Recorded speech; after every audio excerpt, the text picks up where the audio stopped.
Ako, nagpa-finance na nga pala ako sa school. Nagbaybayarin pa ako. Maging sa akin ang exam, di pa din ito nababayaran. Tsaka ito rin parang yung upahan ko. Nakapit na rin ang bayarin. Ay nako. Sino kaya yun?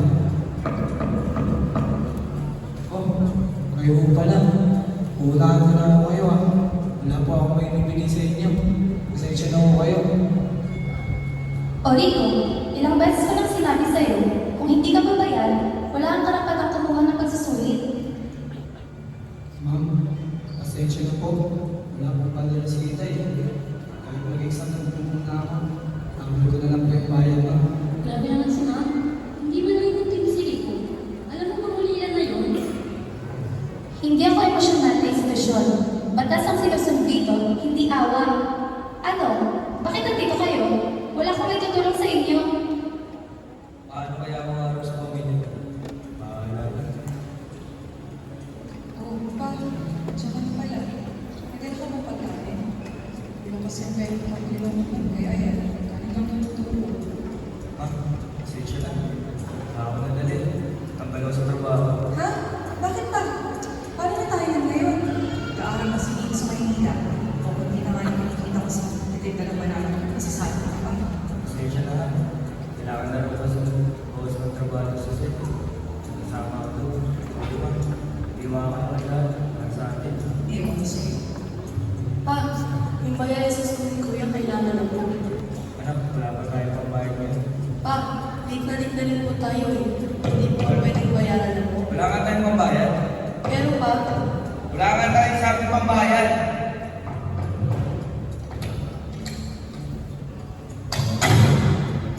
O sige, ipasok na ito. Since na-aprobahan mo na yun. Sige na, huwag na mabagal-bagal. boss, may gusto niyo po sana akong itanong. Tungkol po sana sa mga naliligo sa ako namin. Ano yun? Baka naman po, pwede na namin matanggap po yung mga sahod namin, no? Hindi ba disweldo na kayo? Bakit nangihingi pa rin kayo? Ano ba yan? Noong nakarang isang buwan pa po yun, wala pa po kaming sweldo ngayong buwan. Walang katotohanan yung sinasabi mo. Sa susunod na lang kayo manghingis ng sweldo. Pagkasya niyo lang muna yung binigay namin ng una. Sino ba itong kalabit na kalabit na ito? Ano ba? Alis! Hindi ako nagpapasok ng mga panamunan dito. Alis!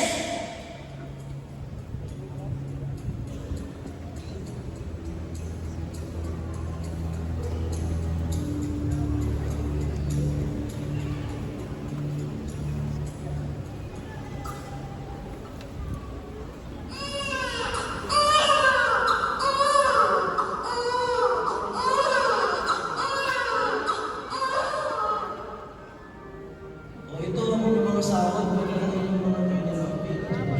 Wala pasensya na kung pinagbilang mo yung nakaraan. Sana'y maging masaya ka dito bukas po yun. Maraming salamat po, boss. Merry Christmas po. Merry Christmas din. Merry Christmas din. Uy, Milo, tanga pala ng gagawin sa'yo. Maraming salamat para sa mga help mo sa akin sa mga schoolers. Nga pala, hanap ka din ng Merry Christmas. Merry Christmas din. Patawad ka na ako.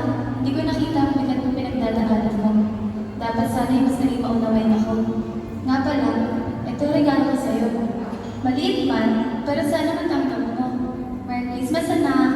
Merry Christmas din po ma'am. Salamat din po. O siya, mag-enjoy ka sa Christmas party ha. At Merry Christmas din.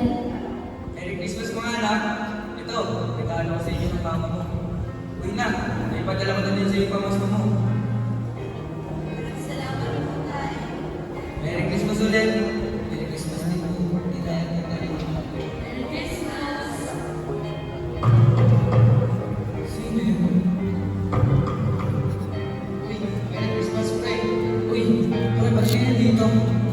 Alam kasi namin pre, nag-celebrate ka mag-isa. Kaya punta kami ng mga tropa.